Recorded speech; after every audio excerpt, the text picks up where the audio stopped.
The morning brew. Emma's mornings began before the city fully woke.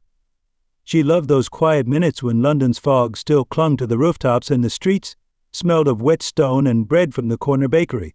Every day for nearly a year she made the same pilgrimage down the narrow lane, past the flower seller arranging buckets of tulips, and into a little coffee shop called The Roost.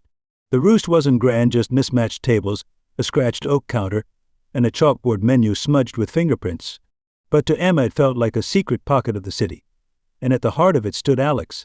He worked the espresso machine with practiced ease, sleeves rolled up, hair always a little messy, as though he'd run to open the shop. His voice warm, low carried over the hiss of steaming milk. When he called out flat white oat milk, her chest tightened every time, though he couldn't know why. Emma always planned to speak beyond her order. She rehearsed lines while crossing the street. "How's your morning?" Or "Any new beans in today?" But once inside, her courage melted like sugar in hot coffee. She'd smile, he'd smile back, and she'd retreat to her usual corner table by the fogged window, sketchbook in hand, heart quietly racing. Seasons shifted. In autumn, copper leaves stuck to the pavement like scattered coins. Winter brought silver mornings when their breath clouded the glass. Spring arrived with soft rain and the scent of hyacinth from the flower stall. Through it all, Emma kept coming.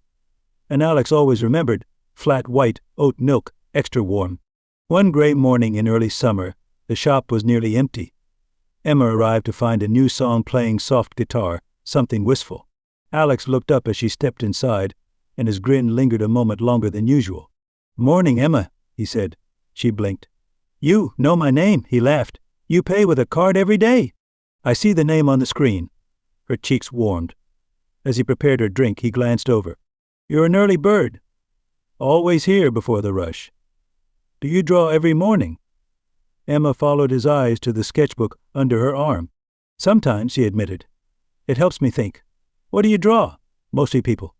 Faces I see on the street. London never runs out of them." "That's brilliant," he said, sliding the cup toward her. "I'd love to see your work sometime." She sat by the window as usual, but her heart thrummed differently now.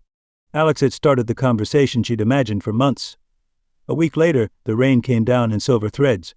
Emma entered, shaking droplets from her umbrella. Alex wiped the counter and leaned closer.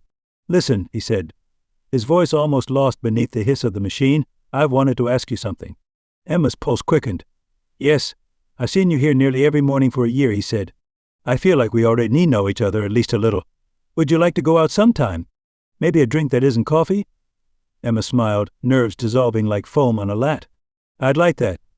They chose a Friday evening pub near the Thames. Outside, the sky stretched in streaks of rose and slate, and London buzzed with weekend life.